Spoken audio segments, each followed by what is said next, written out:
Bismillahirrahmanirrahim. Alhamdulillahil mani' al-muqsitil jami' ad-dharrin nafi'. Ashhadu an la ilaha illallah wahdahu la syarika lahul wasi' wa ashhadu anna sayyidana Muhammadan abduhu wa rasuluhu syafi'. Allahumma salli wa sallim ala nabiyyil ummi sayyidina wa maulana Muhammadin al-qawi wa ala alihi wa sahbihi wa ahli baitin nabi, amma ba'd. Yang kita hormati dan kita cintai para habaib, para syaraib dan para alim ulama, para muhibbin, hadirin dan hadirat rahimakumullah. At-tis'un min asma'illah al-husna al-mani'. Yang ke-90 daripada nama-nama Allah al-husna, yaitu al-mani'. Huwa alladhi yamna'u wusula syai'in ila ghairi ma quddira lahu minal manafi'i wal madarrat. Al-mani' itu adalah yang menegah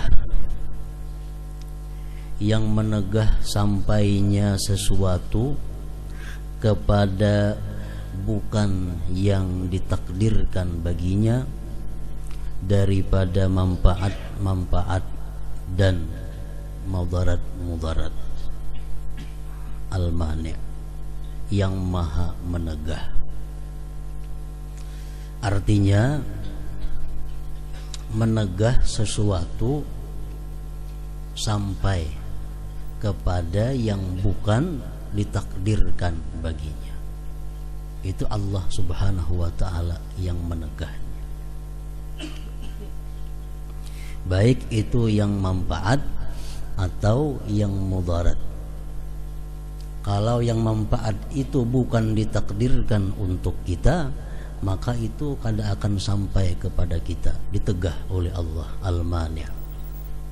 Atau mudarat itu bukan ditakdirkan untuk kita, kada akan sampai kepada kita karena ditegah oleh Allah, al-mani'. Para muhibbin rahimakumullah, rizki contohnya termasuk manafi', manfaat. Rizki yang tidak ditakdirkan Allah untuk kita, kada akan bisa sampai kepada kita. Walaupun kita berusaha mati-matian, berusaha habis-habisan, tapi rezeki itu bukan ditakdirkan untuk kita, ditegah oleh Allah untuk sampai kepada kita. Walaupun andai kata nasi iwak nang sudah ada di hadapan kita, tapi itu bukan takdirnya milik kita. Allah menegah sampai kepada kita. Demikian pula yang lainnya, walaupun sudah sampai di muka rumah orang mahatari, tapi itu bukan takdirnya milik kita, Allah tegah untuk sampai kepada kita. Nah, ini artinya al-mani', Allah maha menegah.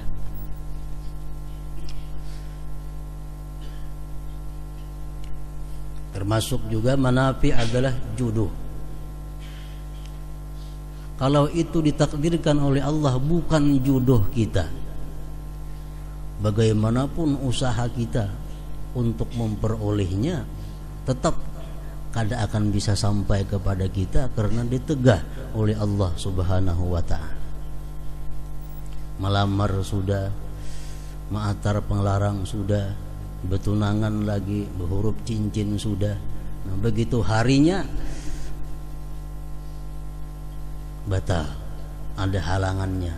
Kenapa? Karena Allah menegah ini, karena itu bukan ditakdirkan jodohnya. Nah, jadi al-mani', Allah yang maha menegah itu. Jadi jangan beranggapan, jangan beralasan, jangan kita meniwas, wah itu penggara-garanya maka ini gagal. Jangan. Ini Allah yang menegah, karena itu bukan takdir kita. Al-mani'. Rezeki kada datang kepada kita padahal kita sudah berusaha, gagal. Jangan kita meniwas menyalahkan makhluk Allah. Itu Allah yang menegah, karena itu bukan takdirnya untuk kita. Nah, al-mani'. Demikian pula mudarat. Bagaimanapun orang akan mengganggu kita, bagaimanapun orang akan menyakiti kita, kalau tidak ditakdirkan oleh Allah, Allah tegah semua. Itu kada akan bisa sampai kepada kita. Nah, ini al-mani'. Sayyidina Ali karramallahu wajhah, waktu beliau ditawari oleh sahabat-sahabatnya, wahai Imam Ali, kami ingin menjaga engkau karena sekarang banyak orang-orang yang ingin membinasakan engkau. Jadi sekarang kami perlu menjaga engkau daripada hal-hal yang tidak diinginkan. Imam Ali menjawab, kalau kalian menjaga aku daripada sesuatu yang bukan ditakdirkan Allah untukku, itu Allah sudah maha menegah. Tapi kalau kalian ini menjaga aku daripada hal yang ditakdirkan kepadaku, kalian tidak akan bisa mencegahnya. Jadi kada usah aku dijaga, kada usah aku dibiking, kada usah pakai bodyguard. Nah, itu Imam Ali karramallahu wajhah.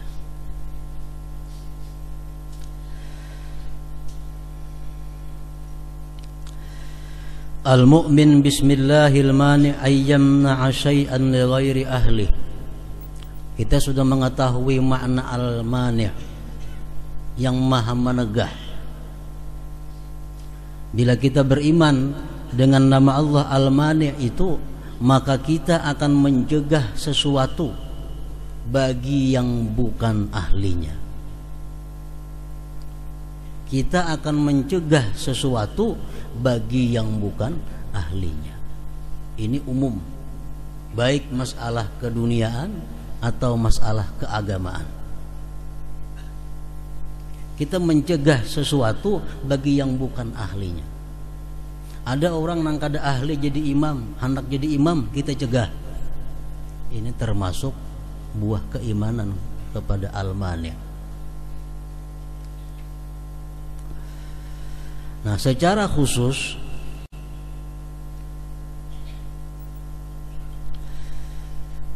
orang yang beriman kepada nama Allah al-mani' itu adalah ayyamna'a ilman khafiyan li ghairi ahli, bahwa dia mencegah ilmu bagi yang bukan ahlinya.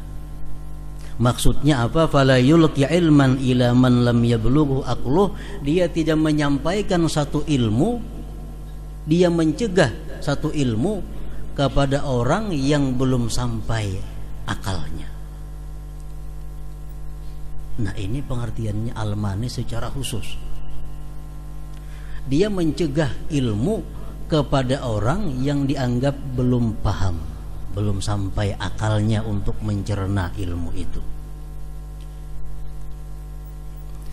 Rasulullah sallallahu alaihi wasallam bersabda, "Nahnu ma'asyiral anbiya umirna an nunzilan nasa manazilahum wa nukallimahum ala qadri uqulihim." Kami para nabi diperintahkan menempatkan manusia itu sesuai tempatnya. Dan kami diperintahkan untuk berbicara kepada manusia itu atas kadar akal mereka. Nah, jadi ini seorang yang punya ilmu, dia tidak menyampaikan sembarang ilmu. Dia tidak menyampaikan semua ilmu kepada semua orang. Nah, keimanannya kepada al-jami' memilih ini ilmu yang mana yang patut disampaikan. Apakah ini sudah bisa mereka cerna dengan akal mereka? Apakah ilmu ini kalau disampaikan kada akan menimbulkan fitnah, pertengkaran di tengah-tengah mereka? Nah, inilah gunanya al-mani'. Rasulullah sallallahu alaihi wasallam bersabda lagi, "Ma ahadun yuhaddisu qauman bihaditsin la tablughu uquluhum illa kana fitnatan ala ba'dihim." Tidak ada satu orang yang menghadiskan kepada satu kaum dengan satu hadis yang kaum itu tidak sampai akalnya mencerna itu hadis, melainkan akan terjadi fitnah di antara mereka. Akan terjadi fitnah. Ilmu-ilmu yang sifatnya samar, ilmu-ilmu yang sifatnya halus, itu kada bisa dibuka di tengah semua golongan manusia, karena akal mereka kada sama, tanggapan mereka terhadap ilmu itu kada sama. Akhirnya kayaknya apa, terjadi fitnah di antara mereka itu. Imam Ghazali mengatakan, fala yambagi ayyub syiyal alim kullama ya'lam ila kulli ahad. Tidaklah pantas seseorang yang alim itu menyebarkan tiap-tiap yang ia ketahui kepada tiap-tiap orang. Jadi bukan semuaan ilmu itu gunanya untuk semua orang, bukan. Tapi kita lihat keadaannya, situasinya, apakah cocok ilmu ini disampaikan kepada mereka atau kada. Bila keadaannya kada mengizinkan, maka almani kita cegah menyampaikan ilmu kepada mereka. Nah, ini almani. Umpamanya di kampung kita ini orang yang biasa mengamalkan amaliyah kunut, umpamanya di kampung sini orang biasa mati betalkin, di kampung sini orang biasa mahaul. Kita mantang-mantang berisi ilmu banyak, nah, ilmu lalu sampaikan kepada mereka, talqin itu bid'ah, maulid Nabi itu bid'ah, tarawih 20 rakaat itu bid'ah. Nah, ini apa? Ini ngarannya kada menghayati makna daripada nama Allah Al-Mani'. Nang disampaikannya di tengah-tengah orang yang sembahyang tarawih 20 rakaat, di sini kampung sini orang betalkin, di sini orang bakunut. Sekali membaca kitab nang dibaca kitab nang mengatakan kunut itu bid'ah, talqin itu bid'ah. Nah, ini orang nang kada memahami sepenuhnya makna daripada nama Allah Al-Mani' itu. Nah, lain di kampung sini orangnya orang sembahyang tarawih 8 rakaat, di sini orang nang mati kada betalkin. Ayo aja bahas masalah itu, sesuaikan akan keadaan kaumnya, keadaan mereka itu. Di sini orang membaca biasa sembahyang hajat, membaca salawat kamilah. Kalau datang-datang salawat kamilah syirik. Nah,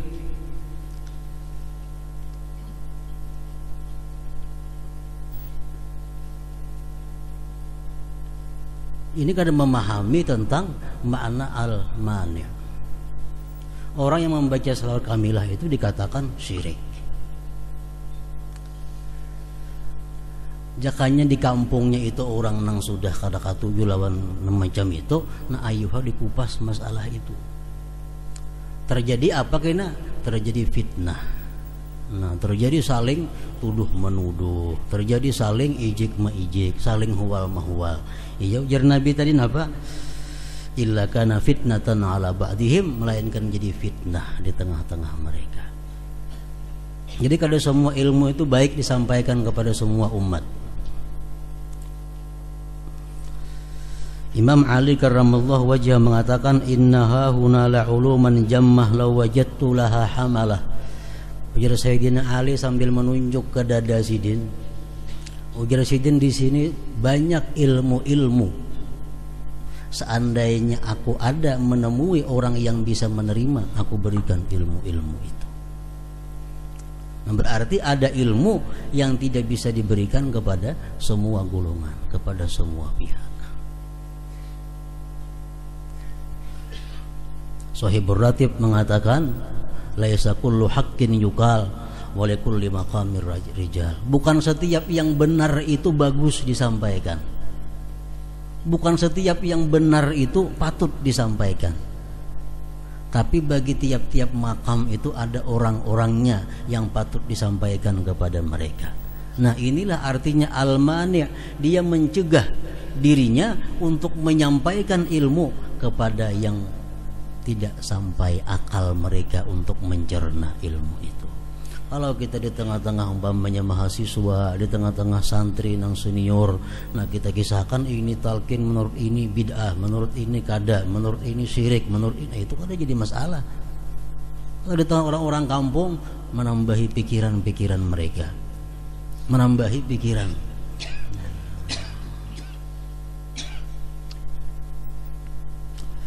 Para muhibbin rahimakumullah. Jadi yang pertama adalah buah keimanan kita kepada Al-Mani', bahwa Allah itu maha menegah. Kita tegah diri kita daripada menyampaikan sesuatu kepada yang bukan ahlinya. Itu yang pertama. Yang kedua, buah keimanan kepada Al-Mani' itu wa ayyamna nafsahu amma nuhiya anhu, bahwa dia menegah dirinya daripada hal-hal yang dilarang Allah Subhanahu wa ta'ala. Orang yang beriman penuh kepada nama Allah Al-Mani', dia mampu menegah dirinya daripada hal-hal yang dilarang oleh Allah Subhanahu wa ta'ala. Para muhibbin rahimakumullah, ba'dus salaf berkata, aslul ma'siyah salasatun. Ini kalau kita hendak menegah diri kita daripada maksiat, maksiat mana yang utama kita tegah? Karena kita kada sunyi daripada maksiat, dan kada semacam maksiat yang kita lakukan. Dari sekian banyak macam maksiat itu, yang mana yang terlebih dahulu menjadi pokok perhatian kita untuk dijauhi? Ba'dus salaf berkata, aslul ma'siyah salasah. Pokok maksiat itu ada 3. Ini induknya dan tutuhaknya maksiat. Yang pertama al-kibir, adalah sombong. Ini maksiat paling tua. Pertama-tama dilakukan oleh iblis. Di dalam Al-Quran Allah berulang-ulang, lebih daripada 40 kali Al-Quran itu berulang-ulang menyebutkan tentang bahayanya takabur. Takabur. Yang kedua, maksiat yang merupakan induknya adalah al-hirs, tamak. Inilah Nabi Adam dan Hawa dikeluarkan dari surga karena sifat hirs ini, sifat tamak ini. Coba bayangkan, di surga itu ada mungkin jutaan buah macamnya, bisa lebih. Dan Adam dan Hawa ini dibolehkan oleh Allah memakan seluruh buah di surga kecuali sabuting buah nang kada boleh. Jutaan lainnya itu boleh, cuma semacam nang kada boleh. Tapi karena hiris, karena tamak ini, kapingin juga merasa nang sabuting ini kayak apa rasanya nang kada boleh ini. Ini maksiat tertua kedua sesudah sombong.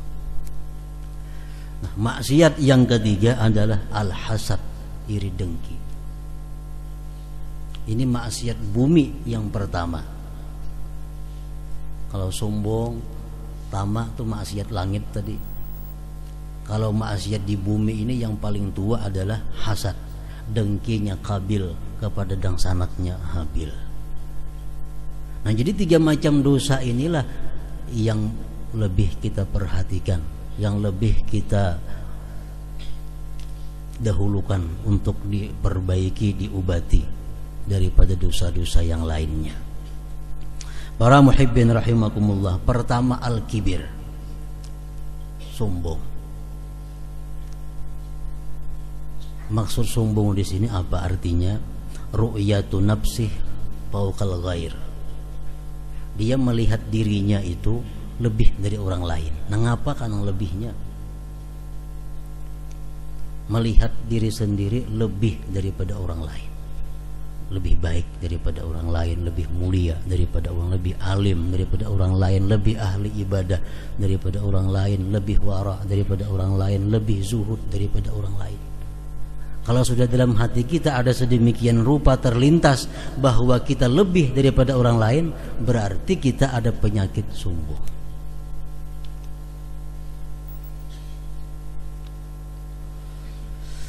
Rasulullah bersabda, la yadkhulul jannah man kana fi qalbihi mithqalu dzarrah min kibir.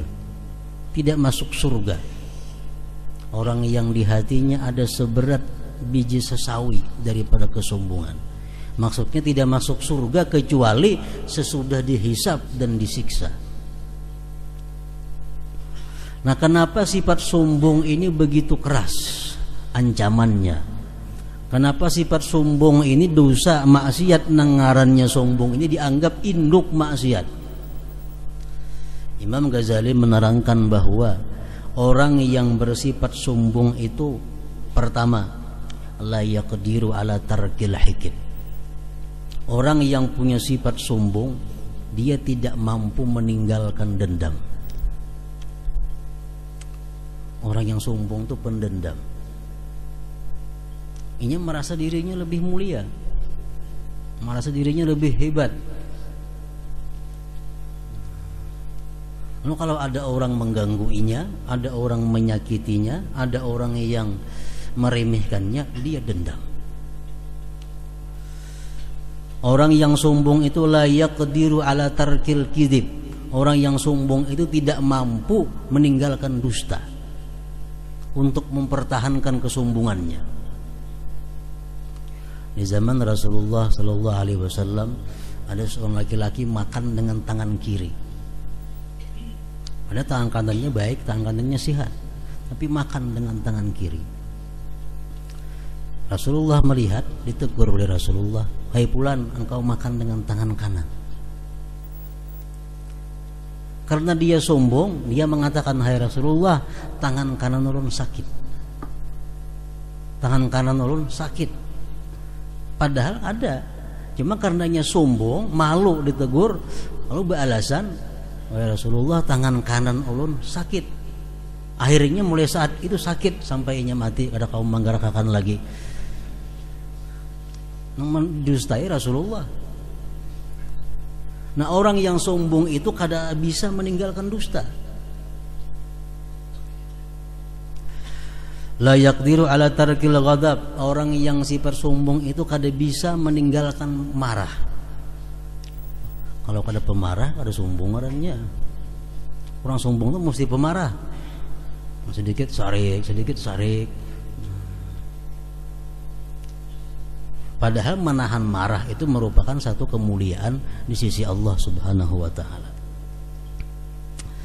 Orang yang sombong lagi la yaqdiru ala tarkil hasad.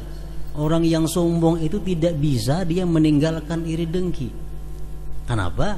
Karena dia merasa lebih daripada orang lain. Ternyata ada orang lain yang lebih daripada inya. Otomatis dia iri dengki, hasad.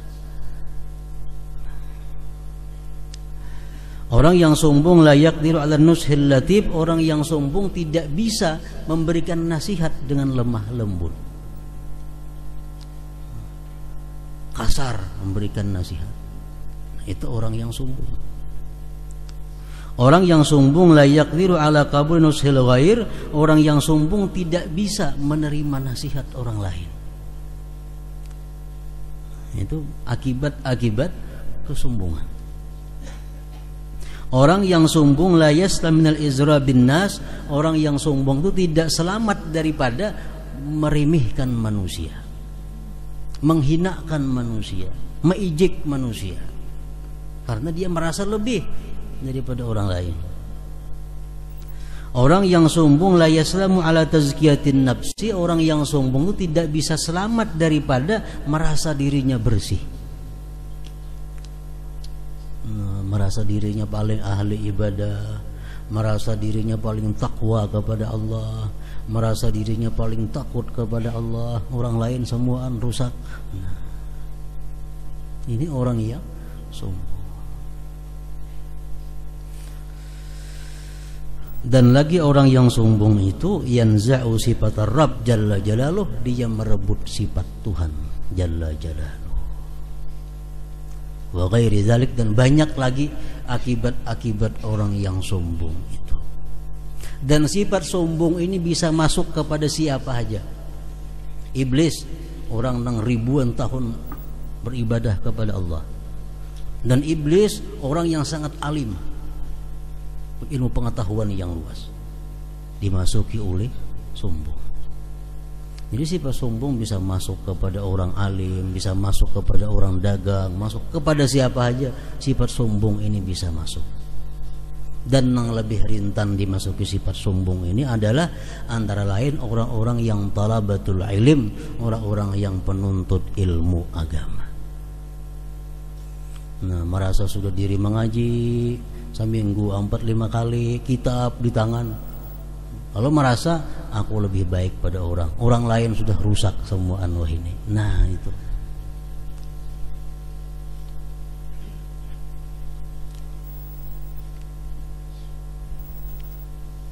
rintan orang yang menuntut ilmu itu adalah dimasuki sifat sombong, merasa dirinya lah sudah yang paling takwa, paling ahli ibadah. Hanya 2-3 tahun mengaji kitab Melayu dan dikaji pulang. Ini orang yang sifat sombong, rintan masuk kepada muta'alim, orang-orang yang penuntut ilmu agama.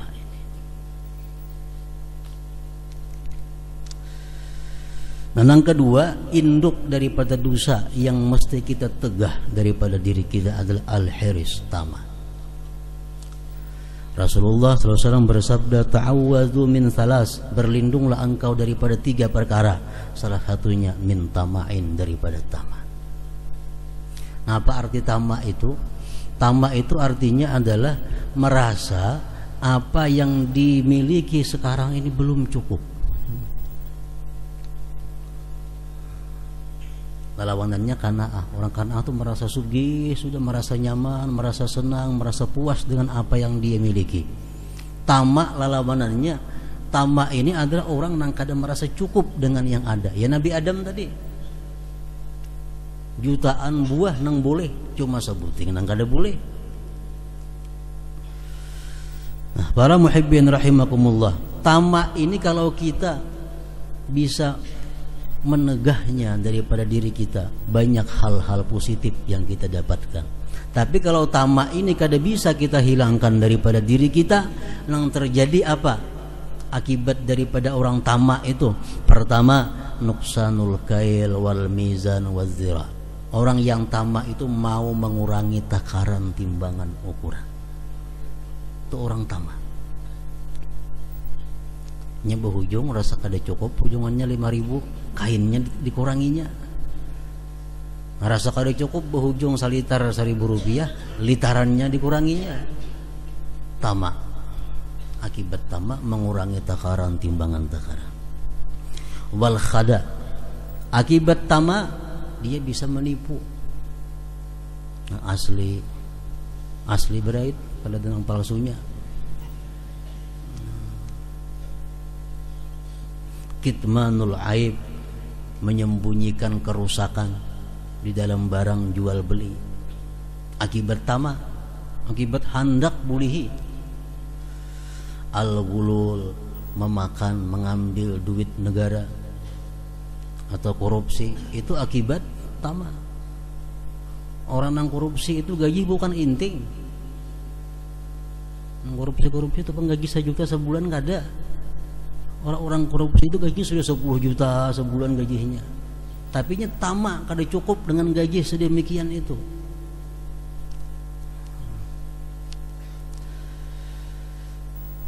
As-saraq, mencuri, akibat tamak. Wal ghasab, merampas, akibat tamak. Al-buhul, kikir, akibat tamak. Kikir, kada wani ngurakan duit. Kenapa? Mengurangi yang ada, anak menambahi lagi. Al-kizib, orang tamak mau berdusta, orang tamak. Al-matal, mucil, ditagih hutang nang menagih nang supan, nang menagih nang mahutangi nang supan menagih. Tapaling sudah jadi tapaling, musiknya nang bahutang nang supan nih, katanya nang menagih nang supan, karencakan ditagih. Udah motor ada BIC, kabun banyak BIC, ini nang mucil, ini tamak. Nah, jadi akibat tamak itu khianat, mudahanah itu ngalih menegur inya, khawatir kalau kena kada dibantunya lagi. Ini orang tamak. Khawatir menegur inya kesalahannya, khawatir meluruskan inya, karena kalau kena aku kada dibantunya lagi. Makanya kalau kita selamat dari sifat tamak ini, berbagai macam sifat positif yang baik kita dapatkan. Wa ghairi dzalik, dan banyak lagi yang lain pada itu. Yang ketiga, induk daripada kejahatan yang mesti kita tegah daripada diri kita itu adalah al-hasad, iri dengki. Ini yang pertama, Qabil menghulukan.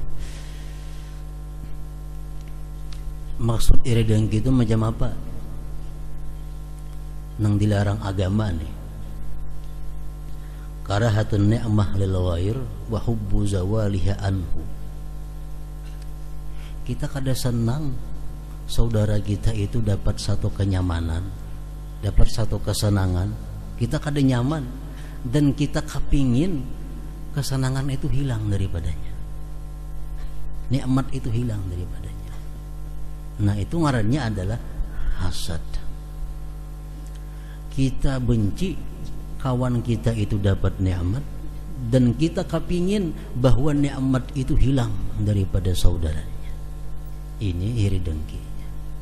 Kalau ada usaha kita ingin menyamai kawan kita, tapi kada ingin hilang nikmat daripadanya, itu bukan iri dengki ngarannya.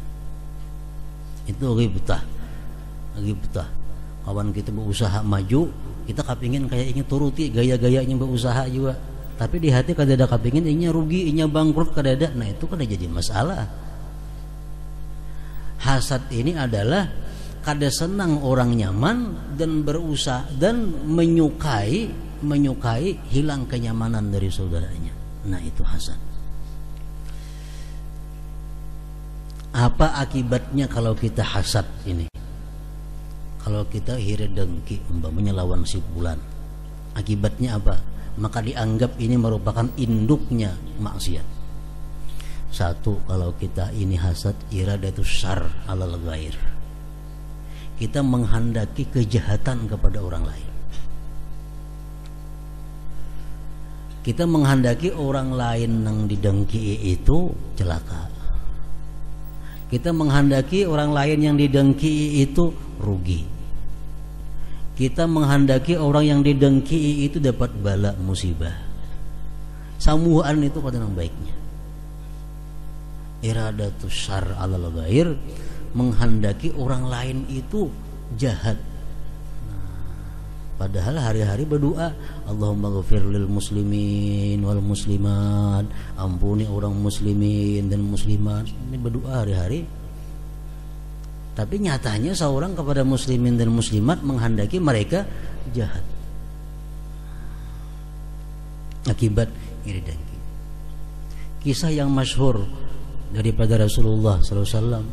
Beliau dudukan di tengah-tengah sahabat, menjadi Nabi satu umat lagi datang orang ahli surga. Ada kan kisah itu? Tiba-tiba datang seorang laki-laki. Oh, sahabat cengangan, oh ini ke orang ahli surga. 3 hari Nabi kita mengatakan demikian. Begitu Nabi kita duduk, Nabi satu umat lagi datang orang ahli surga. Kadilawas datang orangnya. Jadi sahabat yang lain ini mengintip mengapa ibadahnya orangnya sampai dikatakan Nabi ahli surga. Nah, Abdullah bin Amr bermalam di wadah orang tadi 3 malam berturut-turut mengintip mengapa ibadahnya. Sekalinya kada ibadah apa, malam guring kayak orang banyak aja. Siang kada puasa, malam kada berjaga. Sampai 3 hari mengintip nakaka itu aja gawiannya. Batakun napa gara ikam ni amalan adakah? Sampai Nabi mengatakan ikam ni ahli surga. Oh, dia laki-laki tadi tidak ada amalan seperti yang selain yang engkau lihat itu. Cuma sebuting, aku kada pernah berkehendak atau menghendaki orang muslimin itu jahat. Nah, itu aja amalannya. Kada kepingin orang muslimin itu siapapun jahat. Kada kepingin siapapun orang muslimin itu dapat bala. Kada kepingin orang muslim itu siapa juga pun jatuh bangkrut, kada kepingin. Kepinginnya orang muslimin tuh sugih, kaya, ahli ibadah, bahagia. Nah, itu yang dikepingininya. Ini orang ahli jannah, ahli surga. Kalau orang iri dengki, kalau orang jam itu kada kawa. Sebuting. Yang kedua, syamatah. Syamatah ini apa artinya? Dia gembira kalau orang yang didengkiinya itu dapat musibah. Padahal di dalam ajaran Islam, kalau kawan kita dapat musibah, kita pun menampakkan kesedihan. Ini ada. Nah, itu akibat dengki. Yang ketiga, orang yang dengki ini hubbu ghibatil mahsud. Dia suka menggibah orang yang didengkiinya. Itu sudah nyata. Wal buhtaniha wa buhtanihi, dan suka memfitnah orang yang diiriinya itu. Tajassus, suka mencari tahu tentang orang yang didengkiinya ini. Suka mencari tahu, tajassus. Diperhatikan gerak-geriknya. Karena Quran mengatakan wala tajassasu, jangan kamu suka mengintai-intai orang Islam. Jangan mencari-cari kesalahan orang Islam. Kalau orang dengki itu gawiannya sudah mengintai. Kalau ada salah nang apa? Akibat dengki lagi apa? Su'uzzan, buruk sangka. Dan yang paling berat akibat dengki ini adalah adamur ridha bi qadaillahi ta'ala. Dia sebenarnya tidak ridha dengan ketentuan Allah Subhanahu wa taala. Ini yang paling berat. Nah, jadi kalau kita beriman kepada Al-Mani', kita tegah diri kita dari apa? Terutama dari 3 macam tadi. Dari sifat sombong, yang kedua dari sifat tamak, yang ketiga dari sifat iri dengki. Kalau 3 perkara itu kita kau menegah dalam diri kita, ratusan macam sifat-sifat yang baik akan datang kepada diri kita. Para muhibbin rahimakumullah. Kemudian yang ke-91 di antara Asmaul Husna adalah Ad-Dar. Mudah-mudahan Allah Subhanahu wa taala memberikan kita umur, kesehatan dalam takwa dan ibadah kepadanya. Amin ya rabbal alamin. Wa ila hadratin Nabi sallallahu alaihi wasallam. Al-Fatihah.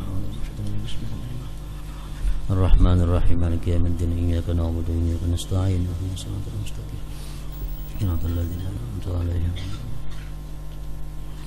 Asyhadu an la ilaha illallah wahdahu la syarika lah. أشهد أن سيدنا محمدا عبده ورسوله لا إله إلا الله أفني بها عمري لا إله إلا الله أدخل بها قبري لا إله إلا الله أخلو بها وحدي لا إله إلا الله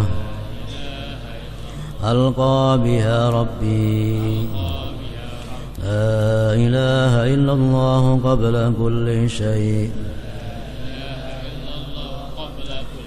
لا إله إلا الله بعد كل شيء لا إله إلا الله يبقى ربنا ويفنى كل شيء لا إله إلا الله أستغفر الله لا إله إلا الله أستغفر الله لا إله إلا الله أستغفر الله لا إله إلا الله وأتوب إلى الله لا إله إلا الله محمد رسول الله صلى الله عليه وسلم ويا أيها الرجل منه شفاعة صلوا عليه وسلموا تسليما